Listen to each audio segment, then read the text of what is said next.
Hello everybody, welcome to another edition of Let's Talk Criterion.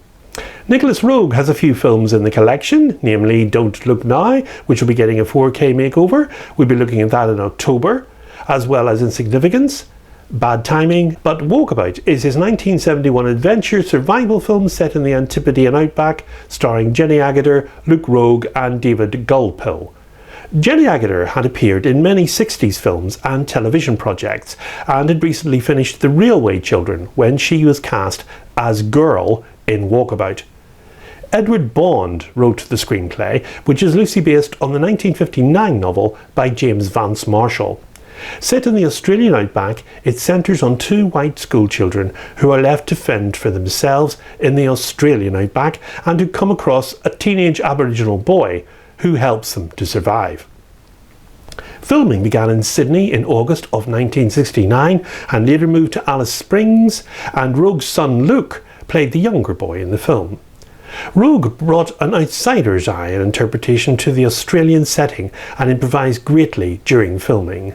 He was said to comment, "We didn't really plan anything, we just came across things by chance, filming whatever we found." The film is an example of Roeg's well-defined directorial style, characterised by strong visual composition from his experience as a cinematographer, combined with extensive cross-cutting and the juxtaposition of events, location or environments to build his themes. Now, the music for Walkabout was composed and conducted by John Barry and produced by Phil Ramone, and the poem read at the end of the film is Poem 40 from A.E. Houseman's A Shropshire Lad.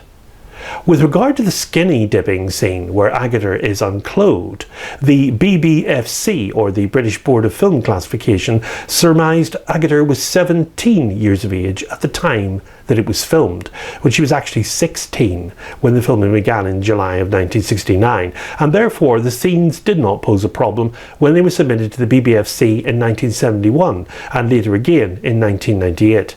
The Protection of Children Act of 1978 prohibited distribution and possession of indecent images of people under the age of 16, so the issue of potential indecency had not been considered on both those occasions. However, the Sexual Offences Act of 2003 raised the age threshold to 18, which meant the BBFC was required to consider the scenes of nudity in the context of the new law when the film was resubmitted in 2011. Now, the BBFC reviewed the scenes and considered them not to be indecent and passed the film uncut. Now, the film features also several scenes of animal hunting and killing, such as a kangaroo being speared and bludgeoned to death. Now, the Cinematograph Films, or the Animals Act of 1937, makes it illegal in the United Kingdom to distribute or exhibit material where the production involved inflicting pain or terror on an animal. And since the animals did not appear to suffer or be in distress, the film was deemed not to contravene that act, but Criterion has decided to place a warning on their website saying, Indigenous people are advised that this film includes images and recording of deceased persons. Roeg's second feature film, Walkabout, was released internationally by 20th Century Fox and was one of the first films in the Australian New Wave cinema movement. Alongside Wake in Fright, it was one of two Australian films entered in competition for the Grand Prix du Festival at the 1971 Cannes Film Festival, and it was subsequently released in the US in July of 1971 and in Australia in December 1971. Now, Roeg describes Walkabout as a simple story about life and being alive, not covered with sophistry, but addressing the most basic human themes, that's birth, death and mutability. Actress Jenny Agutter regards the film as multi-layered, in one regard being a story about children lost in the outback, finding their way, and in the other, an allegorical tale about modern society and the loss of innocence. The film put David Gulpill, who plays Boy, one of Australia's finest Indigenous actors, on the map. It premiered at the Cannes Film Festival, as I say, but performed poorly at the local box office and drew a mixed response from critics. Among the topics debated by reviewers was whether it was actually Australian.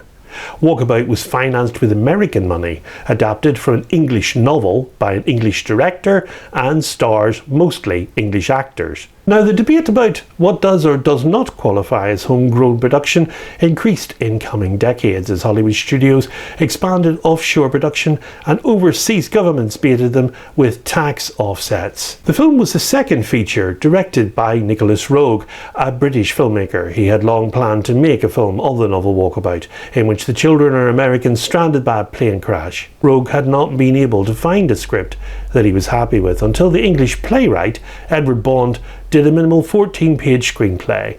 And then Roeg obtained backing from two American businessmen, that was Max Raab and Cy Litvinov, who incorporated a company in Australia but raised the budget entirely in America and sold world rights, of course, to 20th Century Fox. Walkabout may not be an Australian film in the technical definition, but it went on to form an enduring legacy and is considered seminal, particularly for its bold, dreamlike exploration of the Australian wilderness and the deep spiritual bonds between the land and its original occupants.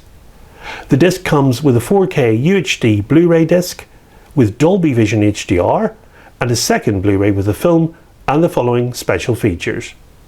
There's an audio commentary featuring director Nicolas Roeg and actor Jenny Agutter, interviews with Agutter and actor Luke Roeg.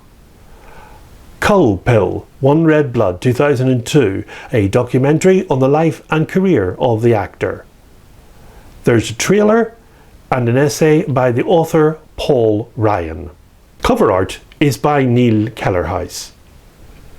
Not an extensive special features list there, but it certainly would be a contributing factor to whether it's picked up or not on 4K by collectors, the film itself being the primary reason for upgrading, of course. If you have the original Blu-ray release, then perhaps keep that. The 4K feature is in an aspect ratio of 185 by 1, and the Blu-ray feature is in a different aspect ratio of 178 by 1. Walkabout's a thrilling adventure as well as a provocative rumination on time and civilization, and remains one of Nicolas Roeg's most accomplished films, of course. And we can still see Jenny Agutter in the BBC TV series Call the Midwife, still performing at the age of 70. Walkabout's available from Tuesday the 12th of September as a 4K UHD combo pack, and it's Spine 10. In the next edition we look at Orson Welles' adaptation of The Trial in 4K UHD, coming to the collection soon. Until then, from me, it's goodbye, and above all, good Criterion viewing.